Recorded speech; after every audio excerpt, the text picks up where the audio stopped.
those engaged in the political arena must stop treating political opponents as being morally defective.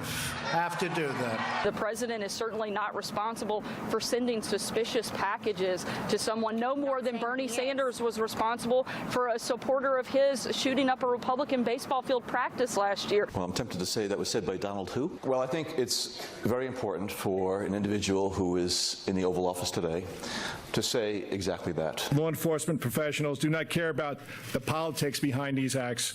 What we do care about is keeping the public we serve safe. Some of the sights and sounds there, reaction to these packages that are popping up all over the country. Now 10 confirmed by the FBI, added today 2 to Vice President Biden in Delaware and 1 to Robert De Niro in New York City. Obviously, De Niro, a big Trump critic. The president pushing back on this notion that he's behind this somehow as far as stirring the environment. A very big part of the anger we see today in our society is caused by the purposely false and inaccurate reporting of the mainstream media that I refer to as fake news. It has gotten so bad and hateful that it is beyond description. Mainstream media must clean up its act fast. And there's a lot of commentary on that. Let's bring in our panel. Matthew Continetti, editor-in-chief of the Washington Free Beacon. A.B. Stoddard, associate editor at Real Clear Politics. And former CIA analyst Buck Sexton. Okay, Matthew, thoughts on what has transpired and where we are now in this discussion? Well, I think the fact that we don't know much about who sent the bombs and what his or her ultimate purpose was has led to a lot of speculation and a lot of crossing charges about whether it was the climate, whether it was language from the right, language from the left. I think from a 30,000-foot view, Brett, Trump's appearance on the public scene 3 years ago seems to have ripped off the shroud that obscured a lot of latent tension between the left and the right in the United States. And since he came down that escalator, you've had insightful comments from both the right and the left, and you've had violence from both the extreme right and the extreme left. If you actually look at most normal Americans, they're nowhere as polarized as it seems the extremes are. And so I think people in Washington need to think very seriously about how we get over this moment, because not only do you have these cultural clashes, and you've had the harassment in the restaurants, you have mob violence, you have assassinations like this, you have a geographic separation. You have a culture forming within the cities and in their suburbs, and then a separate culture forming about 30 miles outside downtowns. And that, I think, when you look at American history, is not a good thing to have. Yeah. A.B., here's Vice President Pence this afternoon talking about this investigation. As President Trump and I made clear, we condemn these attempted acts of violence in the strongest possible terms. They have no place in American society. The President's directed the full resources of the federal government. The FBI, Department of Homeland Security are all working closely with local law enforcement, and I promise you we're going to continue to bring all of our energies to bear. This is the FBI's highest priority. They are already tracking down leads. At the end, they're pointing to tracking down leads. I talked to some people that say, they think it could be just a couple of days because all these things are intact. Well, I think everyone trusts that the administration is taking this seriously and making it a priority.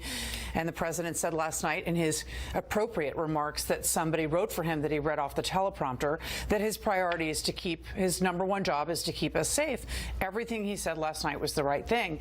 The tweet this morning does what he always does, which is to double down and dig in a reflection of his personal grievance instead of putting the country first. None of this is President Trump's fault. Have the Democrats said horrible things? I completely agree with Matt. Maxine Waters and Hillary Clinton are especially complicit. President Obama and Vice President Biden have said divisive things. Everyone is guilty. I cannot believe what has come out of Rush Limbaugh and Ann Coulter's mouths in the last 24 hours. It doesn't matter who did this. I would love him to be caught, or her. I would love them to pay the price. But the point is that the burden is on the president. He has a higher responsibility than Nancy Pelosi or any of these people. He has to say this is incredibly dangerous, and he has to cool it down. Blaming the media is not good enough. Buck. The conversation about civility got drowned out very quickly. It didn't really last more than a few hours before they jumped beyond not just assuming that the perpetrator is probably of the right, a Trump supporter. That's the widespread assumption in most of the media coverage that you see, but that the president is responsible. So we've gone beyond even just, we don't know who did this. We have no idea what their real motivation was or what their purpose was, to, well, really, Trump is somehow directly responsible for this as incitement. They're not saying that he built the bomb. He obviously didn't have glass shards at home and was constructing this thing on his own. What they are saying, though, rather explicitly, there were CNN chyrons today that referred to Trump's hit list. There were chyrons that said the president wasn't taking personal responsibility for this. That is people claiming that the president has a direct causative effect on this. And in this overall climate, I'm sorry, but there isn't equality here in terms of how much mob-like behavior and crazy rhetoric is coming from both sides. The president fights back, and that means the president sometimes maybe goes a bit further than most people, including his supporters, would want. On the left, you have mobs on Capitol Hill, mobs on the streets, Antifa on both coasts, people who are claiming the president is a traitor, the president is a rapist, the president is a racist. And this has been going on for 18 months. At some point, they have to understand that this is a much larger conversation than just what the president tweeted this morning. Sure, and obviously we can play a lot of sound bites of Maxine Waters and all kinds of people saying the civility thing and then saying what they said before. We could do that all day. We do it sometimes here on the panel. Matthew, what about, and we often look through things through a prism of politics here, as we are 12 days from the midterms. Some people today were saying that this element has blunted the momentum that Republicans were starting to close the gap, even just this coverage. The important thing is that this person is found and nothing goes off, no one's hurt. But look at that just for a second. Well, there is a political dimension to this, and I don't think it's actually the consequences that Democrats are hoping for here. And for this reason, if you go to the last time of widespread political violence in the United States, it was in the late 60s and early 1970s. What happened during that period? Well, in fact, the public rallied around the force who represented authority and law enforcement. In that case, it was President Nixon, a politician whom President Trump has something in common with. And so we might find the counterintuitive result that the more this gets out of control, and I fear it is getting out of control, and we should all worry about it, actually it will benefit the forces that are aligned with President Trump and the Republicans. We'll see. AB, you agree with that? No. Yeah. You think it goes the other way? I think that someone could have died in a mailroom or on a security detail yesterday, and then it would be a much more sober assessment of what we're talking about. People on both sides are complicit, President Trump included. His rhetoric is extremely divisive. I think Hillary Clinton and Maxine Waters and everyone on both sides need to own up to how corrosive it is. Congressman Steve Scalise almost bled out on a baseball field a few miles from where we sit right now. Did the conversation change after that? Did the left insist? Did the Democrats change their tone?